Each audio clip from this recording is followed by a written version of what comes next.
সবার মনেই প্রশ্ন ছিল ইরান কোন শক্তিতে আমেরিকা এবং ইসরায়েলের বিরুদ্ধে এই যুদ্ধে এত বড় সাফল্য পেল। তারা যে প্রিসিশন অ্যাটাক করছিল, অর্থাৎ নিখুঁত লক্ষ্যবস্তুকে আক্রমণ করা যথার্থভাবে, এই আক্রমণের যে সক্ষমতা ইরান পেল কোথা থেকে? অনেকেই আন্দাজ করছিলেন যে এর পশ্চাতে হয় রাশিয়া কিংবা চীনের সার্ভেইলেন্স সিস্টেমের হাত রয়েছে, কিন্তু কি সেই হাত, সেই বিষয়ে পৃথিবী কিন্তু পূর্ণ অন্ধকারে ছিল। আমরা আজ আপনাদেরকে সেই গোপন রহস্য আজ ফাঁস করতে চলেছি। গতকাল লন্ডনের প্রভাবশালী কাগজ ফাইন্যান্সিয়াল টাইমস তারা ইরানের হাত থেকে সাম্প্রতিক সময়ে খোয়া যাওয়া, চুরি হয়ে যাওয়া যুদ্ধের তথ্য বাইরে আসার পর পৃথিবীতে হইচই পড়ে গেছে। বিশেষ করে ডোনাল্ড ট্রাম্পের টনক নড়েছে এতটাই যে তিনি প্রতিদিন এখন একটা কথাই বলছেন বারবার, চীন আর ইরানকে অস্ত্র পাঠাবে না। অর্থাৎ চীনের অস্ত্র যদি ইরানের হাতে আসে তাহলে আমেরিকা এবং ইসরায়েলের বিপদ। ইরান একাই যে শক্তি অর্জন করেছে সাম্প্রতিক বৎসরগুলোতে, তাতেই এই মুহূর্তে আমেরিকার পক্ষে টেক্কা দেওয়া, আমেরিকার পক্ষে ইরানকে পর্যুদস্ত করা অসম্ভব প্রায়। তার উপরে এই ইরানি শক্তির সঙ্গে যখন চীনা প্রযুক্তি মিলিত হচ্ছে তখন এক কথায় ইরান অপরাজেয়।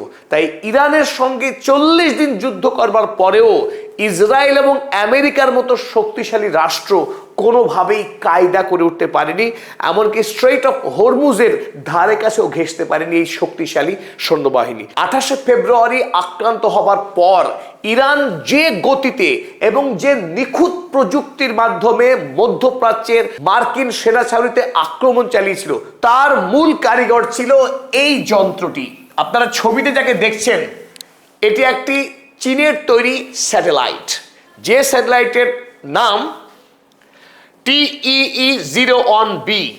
এই TEE-01B স্যাটেলাইটটি তৈরি করেছে চীনা একটি কোম্পানি যার নাম আর্থ আই, পৃথিবীর চোখ।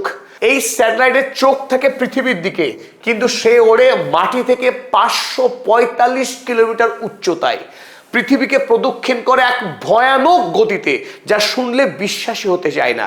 এই স্যাটেলাইটের গতি প্রতি সেকেন্ডে 7.5 কিলোমিটার। 1 সেকেন্ড সময়ে এই স্যাটেলাইট 7.5 কিলোমিটার পথ প্রদক্ষিণ করতে পারে। তাই প্রতি একদিনে এই স্যাটেলাইট পৃথিবীকে প্রদক্ষিণ করে 15 বার, যেখানে চাঁদের পৃথিবীকে এক পাক প্রদক্ষিণ করতে সময় লাগে 28 দিন মতো, সেখানে এই TEE-01B 15 বার প্রদক্ষিণ করে পৃথিবীকে। অথচ এই ভয়ানক গতিতে ঘুরবার সময় পৃথিবীর ছবি তোলে নিরন্তর। এই স্যাটেলাইটের ক্যামেরা এতই শক্তিশালী যে মাটি থেকে 545 কিলোমিটার উঁচুতে থেকেও যখন ছবি তোলে সেই ছবিতে 0.52 রেজলিউশন আসে, অর্থাৎ অর্ধ মিটার জায়গার নিখুঁত বিশ্লেষণও করা যায় তার তোলা ছবি রেজলিউশন থেকে।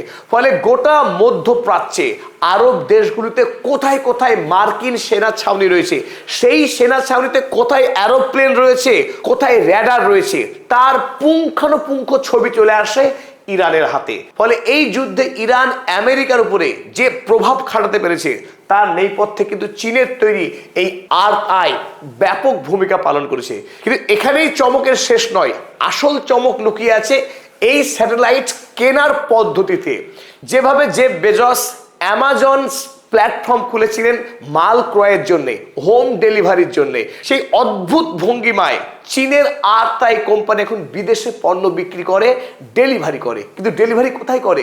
এই আর্থ আই কোম্পানি এই অসাধারণ শক্তিশালী এই স্যাটেলাইট তৈরি করবার পর 2024 সালে সোজা পাঠিয়ে দিয়েছে এই কক্ষপথে।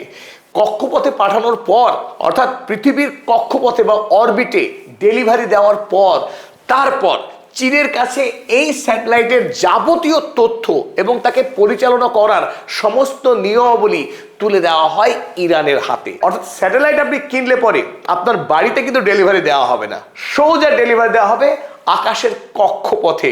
তারপর আপনাকে কোডগুলো তুলে দেওয়া হবে যার মাধ্যমে আপনি এই স্যাটেলাইটকে পরিচালনা করতে পারেন। 2024 সালে ইরান চীনের কাছ থেকে এই অসম্ভব শক্তিশালী স্পাই স্যাটেলাইট কিনে নেয়। তারপর থেকে সামরিক প্রযুক্তিতে ইরানের সক্ষমতা বহুগুণ বৃদ্ধি পায়। এর আগে ইরানের নিজের তৈরি একটি স্যাটেলাইট ছিল যার নাম ছিল নূর 3। এই নূর 3 একই কাজ করত, আকাশের কক্ষপথে ঘোরবার সময় মাটির ছবি তুলতো, কিন্তু সেই ছবির রেজলিউশন অনেক কম ছিল এই TEE-01B'র তুলনায়। ফলে সামরিক আক্রমণের ক্ষেত্রে বর্তমান সময়ে যে নিখুঁত দক্ষতা দরকার তা কিন্তু ইরানের হাতে ছিল না। ফলে চীনের তৈরি এই স্যাটেলাইট ইরানের হাতে আসার পর সারা পৃথিবী তাকিয়ে দেখেছে ইরানের ক্ষমতা কাকে বলে। আমেরিকা যুক্তরাষ্ট্রকে এভাবে ধ্বংস করা যায়। গোটা মধ্যপ্রাচ্যে আজ আমেরিকার 17টা সামরিক ছাউনির অধিকাংশই পুরোপুরি ধ্বংস হয়ে গেছে। নতুন করে নির্মাণ না করতে পারলে মধ্যপ্রাচ্যে মার্কিন সেনার আর দবদবা চলবে না। এখন এই মুহূর্তে চীনের সঙ্গে যেভাবে আরব রাষ্ট্রগুলো বন্ধুত্ব স্থাপন করার চেষ্টা করছে, তাতে আগামী দিনে আমেরিকা যুক্তরাষ্ট্র নতুন করে আর তার সামরিক ছাউনি নির্মাণ করতে পারবে কিনা তা নিয়ে রীতিমতো প্রশ্ন তৈরি হয়েছে। মধ্যপ্রাচ্যে আমেরিকা যুক্তরাষ্ট্রের যে 19টি সামরিক সেনা ছাউনি ছিল তার অধিকাংশই এখন পুরোপুরি ধ্বংসপ্রাপ্ত হয়ে গেছে, কিছু আংশিক ধ্বংস হয়েছে। আর তার নেপথ্যে নিশ্চিতভাবে বলা যায় এই স্যাটেলাইটের ভূমিকা, বিশেষ করে ইরানের যে মিসাইল এবং ড্রোন তার কৃতিত্ব তো রয়েইছে, কিন্তু পথ দেখিয়েছে এই স্যাটেলাইট।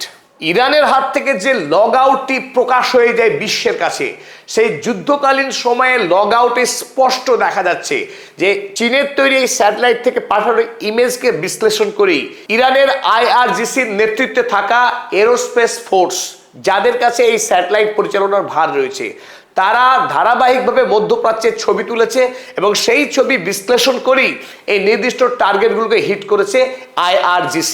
ডোনাল্ড ট্রাম্প যখন 14ই মার্চ সাংবাদিক সম্মেলন করে স্বীকার করেন যে ইরানের IRGC তারা তাদের 5টি স্ট্র্যাটো ট্যাঙ্কার ধ্বংস করেছে, তার আগেই 14 তারিখে একাধিক ছবি পাঠিয়েছিল এই স্পেস স্যাটেলাইট, যাকে বিশ্লেষণ করে সঠিক জায়গায় হিট করেছিল এই IRGC সেনারা। সৌদি আরবের প্রিন্স সুলতান এয়ারবেস, এই এয়ারবেসে E3 সেন্ট্রি রাখা ছিল। এই E3 সেন্ট্রি একটি এয়ার সার্ভেইলেন্স সিস্টেম, দেখতে ঠিক বিমানের মতো আকাশে একটি নির্দিষ্ট স্থানে অবস্থান করে, আর 14 কিলোমিটার উঁচুতে ভাসমান অবস্থায় এই প্লেনে থাকা এই র্যাডারের সাহায্যে 400 কিলোমিটার বিস্তীর্ণ এলাকা জুড়ে আমেরিকার সেনা ছাউনিকে লক্ষ্য করে কোনো ড্রোন বা মিসাইল হামলা হচ্ছে কিনা তার খবরাখবর মুহূর্তেই পৌঁছে দেয় মার্কিন সেনাদের হাতে। তাই যুদ্ধের ক্ষেত্রে এই E3 সেন্ট্রির একটা বিরাট গুরুত্ব রয়েছে আমেরিকার কাছে। এইরকম E3 সেন্ট্রি মাত্র 15টি এরকম সিস্টেম ছিল। যখন এই E3 সেন্ট্রি প্রিন্স সুলতান এয়ারবেসে এখানে রাখা ছিল, ঠিক তখন এই স্যাটেলাইট ইমেজের মাধ্যমে ইরানের IRGC সেনাবাহিনী কোথায় আক্রমণ করলো? ঠিক র্যাডারে এসে একেবারে যথার্থ জায়গায় আক্রমণে হেরেছে ড্রোন দিয়ে। মাথাতে আক্রমণ হয়নি, এ মাথায় আক্রমণ হয়নি, ঠিক যে জায়গাটায় র্যাডার ছিল ঠিক র্যাডারটাকেই ধ্বংস করে দিয়েছে। এখানেই আসল জাদু লুকিয়ে রয়েছে, একেই বলে প্রিসিশন। বড় যে প্লেনকে লক্ষ্যই করেন এই ড্রোন, লক্ষ্য করতে সঠিকভাবে র্যাডারটাকে, এই র্যাডার ধ্বংস হয়ে যাওয়া মানেই এই প্লেনের আর কোনো গুরুত্ব নেই। একই রকম ভাবে আমেরিকার সবচাইতে গর্বের অহংকারের আকাশ প্রতিরক্ষা ব্যবস্থা থার্ড, এত ব্যয়বহুল একটা সিস্টেম, যদি কোনো দেশ এই আমেরিকার সামরিক সেনা ছাউনিকে লক্ষ্য করে বা কোনো একটা এলাকাকে লক্ষ্য করে যদি মিসাইল ছুড়ে দেওয়া হয়, তাহলে এই থার্ড সিস্টেম থেকে মিসাইল অটোমেটিক লঞ্চ হয়ে গিয়ে শত্রুপক্ষ থেকে আসা মিসাইলকে আকাশেই ধ্বংস করে দেয়। এই থার্ড সিস্টেমের গর্বে আমেরিকা গদগদ যে তাদেরকে কেউ আক্রমণ করতে পারবে না।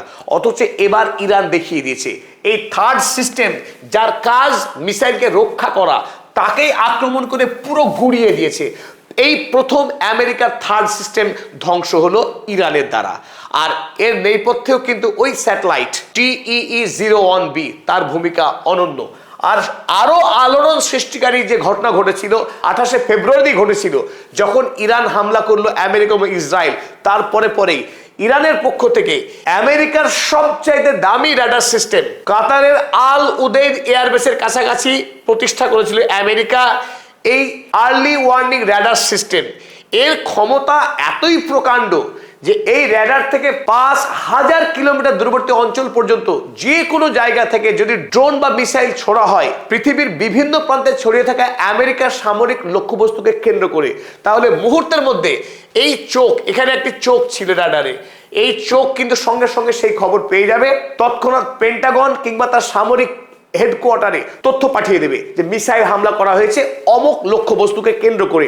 কোথা থেকে আসছে, কত গতিতে আসছে, কি অ্যাঙ্গেলে আসছে, তার পুঙ্খানুপুঙ্খ তথ্য দেওয়ার ক্ষমতা রাখে এই র্যাডার সিস্টেম। অথচ ইরান এই র্যাডার সিস্টেমের চোখকে আক্রমণ করে ফস্মীভূত করে দিয়েছে। এখানেই প্রমাণ হয় যে ইরান এবার যুদ্ধে আমেরিকার থেকে কতখানি এগিয়ে ছিল প্রযুক্তিগত দিক থেকে এবং তার নিখুঁত হামলা করার সক্ষমতায়। আর তার পশ্চাতে রয়েছে চীনের সঙ্গে ইরানের বন্ধুত্ব। চীন আর ইরান যদি একসাথে থাকে আমেরিকার মতো মহাশক্তিকে অনায়াসে ধূলিসাৎ করে দিতে পারে। তাই যে কোনো মূল্যে এই মুহূর্তে ডোনাল্ড ট্রাম্প প্রাণপণ চেষ্টা করছে ইরানের থেকে চীনকে আলাদা করা। যে কোনোভাবেই হোক শি জিনপিংকে বুঝিয়ে তাকে আদর করে ধমক দিয়ে যাতে সে ইরানের থেকে আলাদা হয়, ইরানকে অস্ত্র না পাঠায়। যদি ইরানের সঙ্গে চীনের বন্ধুত্ব থাকে আমেরিকা কোনোভাবে পৃথিবীতে আর সুপার পাওয়ার থাকতে পারে না। সকলকে আরো একবার ধন্যবাদ পদাতিক চ্যানেলকে সাবস্ক্রাইব করবার জন্য এবং আমাদেরকে উৎসাহিত করবার জন্য।